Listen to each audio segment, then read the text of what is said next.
Hello reader, I'm the Avid reader, and welcome back to another reading wrap-up. So the last time I did a reading wrap-up was in February, and since then I've read 13 new books, most of them non-fiction. So I did start reading The Two Georges by Harry Turtledove, and I got I think 100-200 pages in, but then I gave up on the book because for me the plot was not engaging enough. So I've actually not read any Turtledove books, surprisingly, so far this year. But as I am interested in Northeast Asia, a lot of the books I've been reading are related to Japan, Korea, or China. And if you are wondering which books I'm actually reading right now, there's a couple.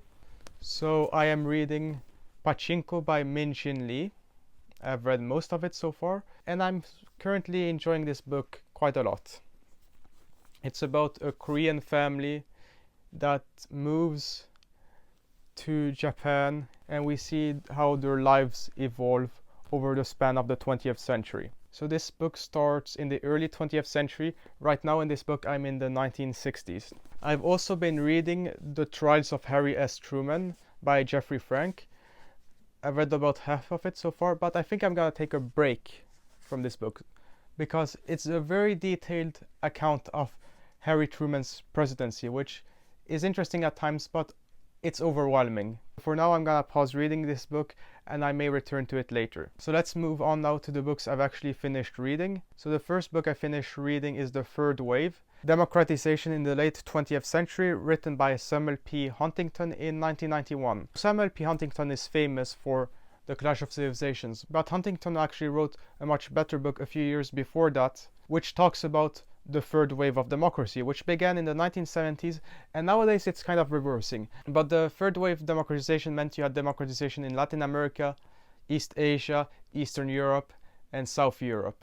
And Huntington uses political science to analyze the who, what, why, where, and how long. So he explains the process of democratization, why you had it occurring, how it's interlinked with liberalization. So liberalization usually takes place before democratization. For example, you have liberalization in the Soviet Union in the 1980s, and then you had democratization in the late 80s in Eastern Europe. And he makes a lot of really good analysis in this book. So he points out that one important factor was that in the 1960s and 70s you had a shift in the Catholic Church that emphasized more human rights and democracy, and this led to a Christian-led movement, mainly in Latin America, but also in East Asia, that worked towards democratization. The democratization leaders in South Korea, such as Kim Dae-jung, were Christians, even though they were a minority of the South Korean population. Most of what Samuel Huntington said in that book holds up today, although a couple of predictions didn't. So that's definitely a book I recommend you reading if you want to learn how a large part of the world democratized in the 1970s and 1980s. The next book I read is The Grand Chessboard, American Primacy and Its Geostrategic Imperatives, written by Zbigniew Brzezinski in 1997. So Brzezinski was the national security advisor of Jimmy Carter, and he gives a liberal vision of geopolitics. So he basically argues that American-led power and institutions are making the world a better, freer, more prosperous place, and that the key region is Eurasia, and that you're having this push eastwards of democratization in Eurasia. So you see, you had Western Europe that was democratic during the Cold War, and then when the Cold War ended, Eastern Europe became democratic, and then maybe eventually Russia and Central Asia. So Brzezinski makes quite nuanced analysis of Russia, and he talks about that there's an inherent tension in Russia because even with the so-called liberals in the 90s, such as Boris Yeltsin, you still had a longing for a Russian sphere of influence, a greater Russia. But Russia can only become great if it forsakes that and becomes part of the European project. So that's, joining the European Union, embracing moderate capitalism, embracing democracy, and eventually joining NATO. But of course we know Russia didn't choose that path, and now it's paying the price for that. But Brzezinski overestimates the importance of Japan here. He was a bit too optimistic about China democratizing. Now, sure, I believe that in the future, in a few decades, China may democratize, but Brzezinski believed in the 90s that China would democratize very soon. And he believed that China is a regional player while Japan is a global player, which no. China is the second economy now. Japan is economy number 4, and it's gonna be economy number 5 soon. So this book is a mixed bag of geopolitical analysis, but it's definitely a worthwhile read. Then I read Ukrainian historical fiction book translated into French called Le Cœur de Kiev by Andrei Kurkov. So this book takes place in Kiev in 1919 when the Bolsheviks have just taken over, and it follows a communist agent prosecuting a crime about some illegal selling. And there were some interesting elements in this book, but it was often quite tedious to actually read. So I did not enjoy this book that much, and it has a depressing ending. So yeah, I would not recommend you to read this book. Then I read The Gun, the Ship, and the Pen, Warfare, Constitutions, and the Making of the Modern World by Linda Cooley in 2021. This book talks about the link between, so what Cooley calls hybrid warfare, where you have both big warfare in land and sea. So an example of this is the 7 Years' War.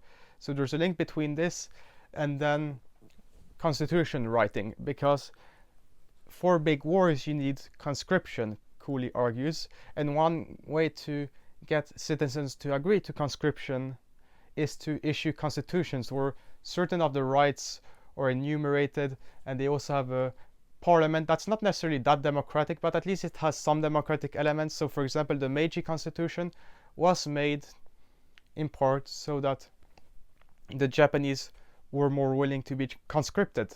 And this book mainly focuses on the period from the second half of the 18th century until about World War I. So it looks at the American Constitution, it looks at the Nakaz by Catherine the Great, it looks at Napoleon and his influence, it looks at the Meiji Constitution, a constitution by Tunisia. It even goes into the Pacific and looks at some small island where they wrote their own democratic constitution and then were left alone by empires, kind of. This is definitely an interesting read, and it points out that, okay, constitutions, they're not necessarily accepted and followed to the letter, but they do exert some influence, and often a positive one. So there's the example of the constitution in Russia towards the end of the book, where a lot of it is just disregarded nowadays, that we know very clearly under the Putin dictatorship. However, one part of the constitution that is kind of respected is freedom of religion. You can be Christian, Muslim, that's fine, or Jewish, or atheist. Doesn't matter. And the thing is, a lot of these constitutions were written by military men, like the Meiji writers or Napoleon or the American founding fathers. A lot of the American founding fathers were actually soldiers.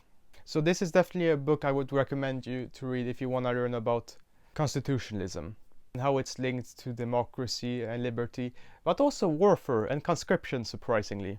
The next book I finished reading is Leadership: 6 Studies in World Strategy by Henry Kissinger, written in 2022. This book, along with the Grand Chessboard book, I've already made a review of, so I'm not going to talk that much about it. However, Kissinger analyzes the geopolitical strategy of Anwar Sadat, Charles de Gaulle, Konrad Adenauer, Lee Kuan Yew, Margaret Thatcher, and Richard Nixon, and also has some reflections on leadership. So it's definitely an interesting book.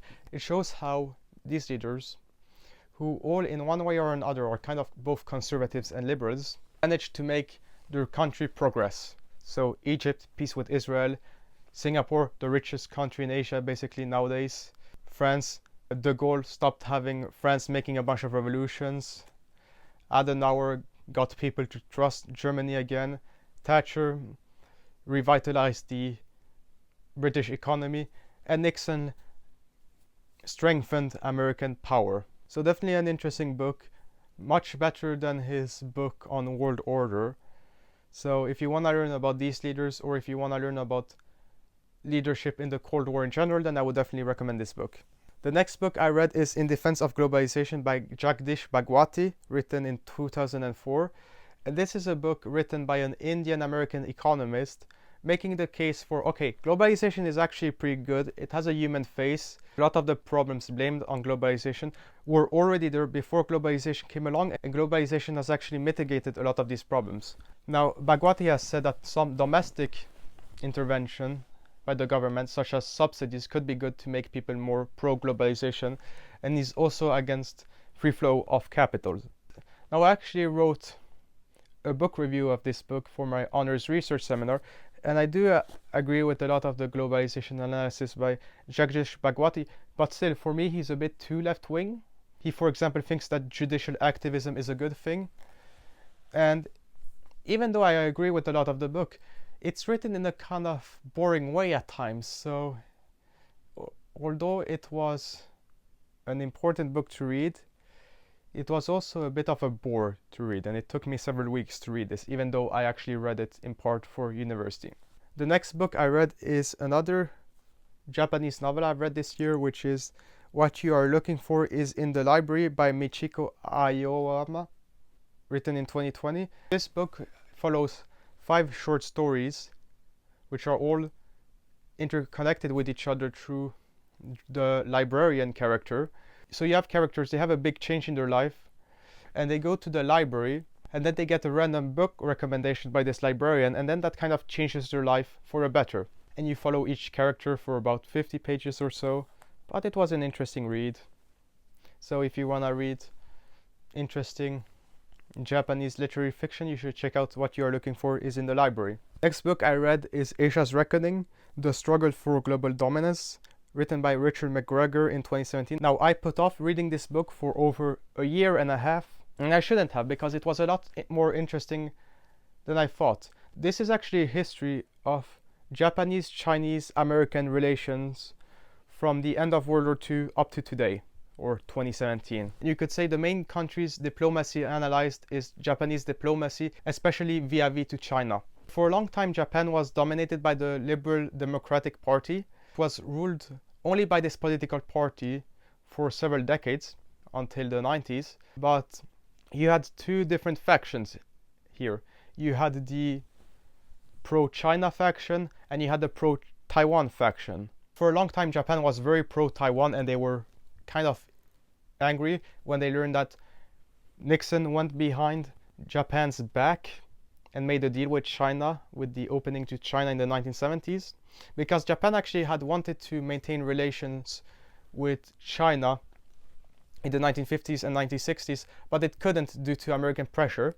But you had the blooming of Chinese-Japanese relations in the 1980s under Deng Xiaoping, but then that started to deteriorate with Jiang Zemin in the 1990s. And one common topic in this book talks about the Japanese dealing with history, because for a long time Japan did not recognize that it actually treated its colonies during World War II very badly, and that it committed a lot of war crimes in China. However, contrary to popular belief, Japan has actually apologized several times for what it did. It did so in the 1990s. It has apologized to Korea and paid reparations.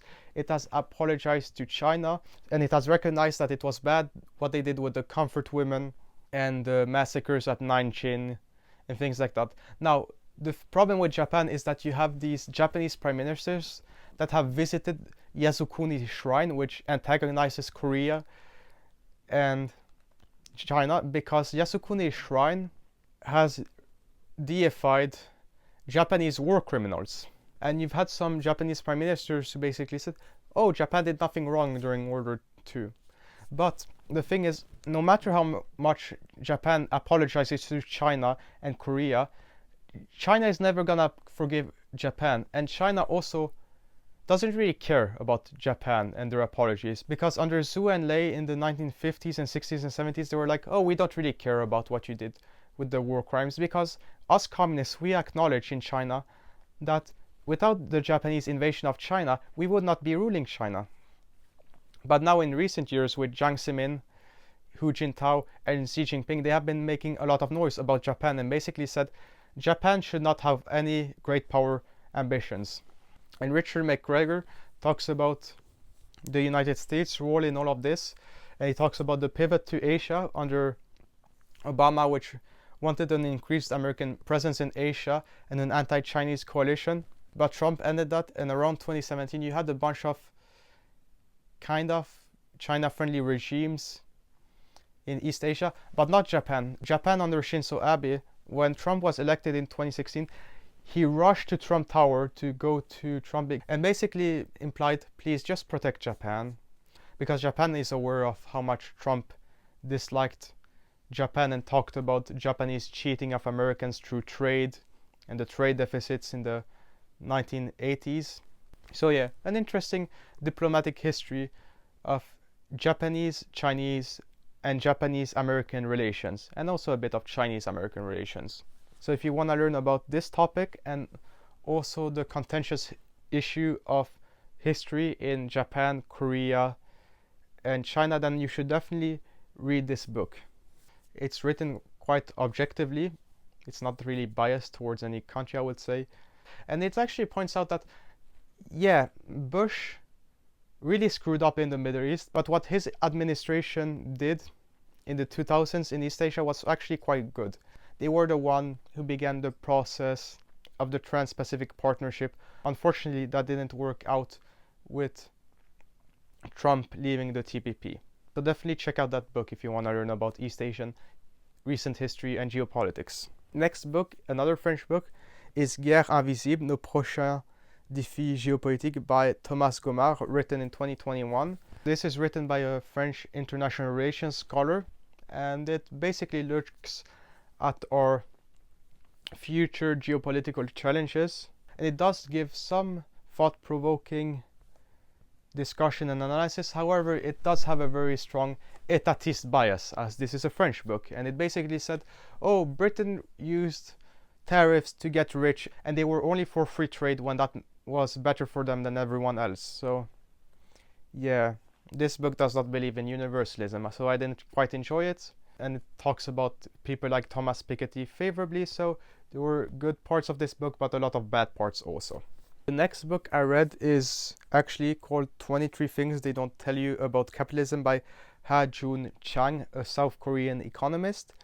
And this book claims to go into capitalism and tell you the truth that the neoliberal economists will not tell you. And it does make some pretty good arguments at times that go against the free market narrative. But then it also says crazy statements. For example, Han-Joon Chang argues there is no such thing as a free market. And his argument is that because you've never had a pure free market, and because people who call themselves free marketers support some government intervention, therefore there's no free market, so you cannot be opposed to, on principle, to government intervention. But that's patently untrue. Because first of all, you can find free market economists that are basically against almost any government intervention, including in banning child labor. And regardless of whether a pure free market is a good or bad thing, that does not mean that it cannot exist. And if it would exist and fall apart, that does not mean that it's not theoretically possible. In the same way that you could theoretically have a pure communist state, although that has never existed, you could have a pure free market capitalist state. And then this author, despite arguing that there's no such thing as free market capitalism, spends the rest of the book mostly blaming free market capitalism on all the world's problems. It just baffles me how he doesn't see the inherent contradictions in what he says. And he blames the free market on some issues, such as the financial crisis in 2008, while at the same time talking about government intervention that led to this crisis. In other words, not free market capitalism. There is something to be said that it is true that Japan and South Korea maybe did experience economic growth due to government intervention, but the claim that free market capitalism has never produced prosperity in the 19th or 20th century is highly dubious. Another way that he says you don't have a free market is that, oh, you have immigration restrictions, and without immigration restrictions you would have free flooding of migrants, and then wages would fall down, so all your wages are artificially hiked up, so there's no such thing as free markets, so we can justify government intervention however we want. Now that's not true, because even when you had relative free flow of migration in the late 19th century in the United States, you know, when you had millions of Europeans coming into the United States each year in the late 19th and early 20th century, even when you barely had any immigration controls, still the wages did not fall down in the United States, they kept growing. It is not true that immigration restrictions are the only way that wages are kept up in the developed world. That's just a protectionist fallacy. So this is the book I've rated the lowest on Goodreads so far this year at 2 out of 5 stars, because it does provide some stimulating intellectual arguments related to economics, and I think I'm gonna read more of the books of Ha-Joon Chang to better understand his left-wing economist argument. But that does not change from the fact that he makes a bunch of straw men and attacks straw men when attacking free market capitalism. I can't not say this. So at one point in this book he says, the famine in Ukraine in the 1930s was necessary to industrialize Russia and to beat the Nazis in World War II. He's basically justifying a famine by saying, without this, we don't win World War II. I do sometimes try to read non-history books by left-wing people, but it is a bit painful for me to read them, because some of the arguments they make is just straw man time and again that have been debunked by previous economists, like inequality. Now let's move on to a book that I enjoyed a lot more. The New Koreans, The Business, History and People of South Korea, written by Michael Breen. This was an excellent history and cultural analysis of South Korea, written by a British journalist who has been living in South Korea since the 80s. And it talks about how you had South Korea modernizing under Park Chung-hee, and then the democratization movement in the 1980s under the two Kims. And then it talks about how in the distant future you may have North and South Korea reunify. And this is quite an optimistic history of Korea, and it talks about that a lot of the bad Neo-Confucian cultural norms that you have in South Korea, where the boss disrespects his underling and then the underling mistreats his suppliers, that's actually changing, luckily enough. And so are some gender roles. Of course, you do have problems like the birth rate in South Korea quickly falling, but this author believes that things are gonna be alright in South Korea, and they're actually one of the most technologically advanced nations in the world. Now they're becoming popular through exporting mass culture such as K-pop and K-dramas and Korean movies. I'm actually wearing a K-pop shirt, which is the Born to Be concert from ITZY that I went to. So yeah, South Korea is becoming more and more influential on the world stage as a prosperous, westernizing liberal democracy. And this book also was quite thought-provoking because, unlike Ha-Joon Chang's book, it made a pretty good argument for that South Korea is an example where some state intervention under Park Chung-hee did actually produce very strong economic growth. So what you had under Park Chung-hee could be called managed capitalism or guided capitalism. So you did not have direct state ownership of everything like in North Korea, although they did control the banks, so they did provide a lot of loans. What Park did is that he set targets for the enterprises of how much growth they were supposed to do and how much they were supposed to export. It was very export-oriented economic growth, and that actually worked. And when you had the Asian financial crisis, South Korea got out of it actually quite quickly and repaid their, I think it was IMF loan. This book is an interesting counterweight towards the usual pessimistic image of a doomed South Korea. And I enjoy reading pragmatically optimistic books. The next book I read is Rising Sun by Michael Crichton, written in 1992. So this is the only Crichton book I've read so far this year. And it's about a crime where a woman has been murdered in a Japanese plaza building. And you have an investigation by a couple of American guys, and they're dealing with the Japanese expatriates in California who are very arrogant. And there's a very strong message in this book by Michael Crichton of how the Japanese are taking over America and that they're gonna become richer than America, and that the United States needs to respond towards Japan's unfair trade practices. Now, this was written in 1992, right before the Japanese economy collapsed and the gap between the Japanese and American economy has gotten wider. So this book is a decent crime thriller, but it's also a lot of Japan fear-mongering. Now, it's not racist as some critics claim to say. That's ridiculous. There's nothing racist in this book. But this book is very, very antagonistic towards Japanese culture. Partly justified, but Crichton really goes overkill in this book in his anti-Japanese sentiment. Because even if you have unfair trading practices, comparative advantage makes sure that you'll still benefit. Because if you have your competitor that's subsidizing exports, that just means that you import stuff more cheaply. So that means your consuming purchasing power increases, so you're richer on the average. Unfair trading practices is just a competitor shooting himself in the foot in the long run, as happened with Japan when their economy crashed in the 1990s, and now they're an economy that has quasi-stagnated. They're not poor, but they have declined from the second biggest economy in the world to number 4 now. So this is among my least favorite Michael Crichton reads. I think I still prefer this to Airframe, but almost all other Michael Crichton books I've read, I prefer them much more to Rising Sun. And there's not really any sci-fi in this book, unlike all other books, although there is some talk about modern technology that's actually developing, such as cameras in the 90s, so that's interesting. And the last book I finished reading is actually called The Story of China, a portrait of a civilization and its people, written by Michael Wood in 2020.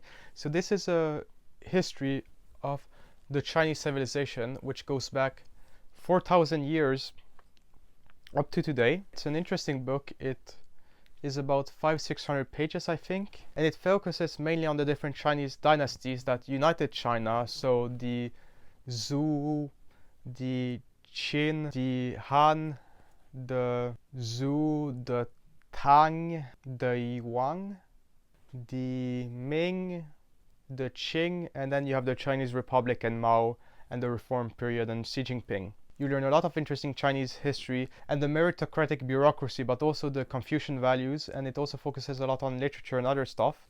But one problem I have with this book is that you see it talks about history and then suddenly it goes forward a few hundred years and skips a bunch of stuff. So you had a period of disunity in China for a few hundred years. I don't remember which centuries it was, but sometime during the 5th and 10th century you had a period of disunity for several hundred years, and Wood only covers these centuries of history in a few pages and then moves on. And he doesn't give any good justification of why he does so. So here in this book he's mainly talking about the united China and glosses over disunited China for the most part, which would have been interesting to cover also, but I understand that there's a lot of history to cover in this book. However, at times he focuses too much on Chinese culture back in history and its literature. So I enjoyed reading the political history, and sometimes the intellectual history was interesting also, but at times the literary digressions were just too much for me in this book. So that's why I rated it 3 stars on Goodreads. So if you want an overview of Chinese history, then this is a decent book to start with, but it has its flaws. So those were the books I read towards the end of February, in March, April, May, June, and up to mid-July or so. I think that I'm gonna be reading more and more books on East Asia. I'm gonna be reading more Japanese literature and also more Northeast Asian history, especially covering the second half of the 19th century and onwards and the post-World War II period, as I find this period of Asian history quite interesting, as you have a competition between liberal ideas on the one hand and authoritarianism on the other. So far this year I've read 18 books, which is a lot less than last year. Let me know how many books you've read so far this year, and I will see you readers next time.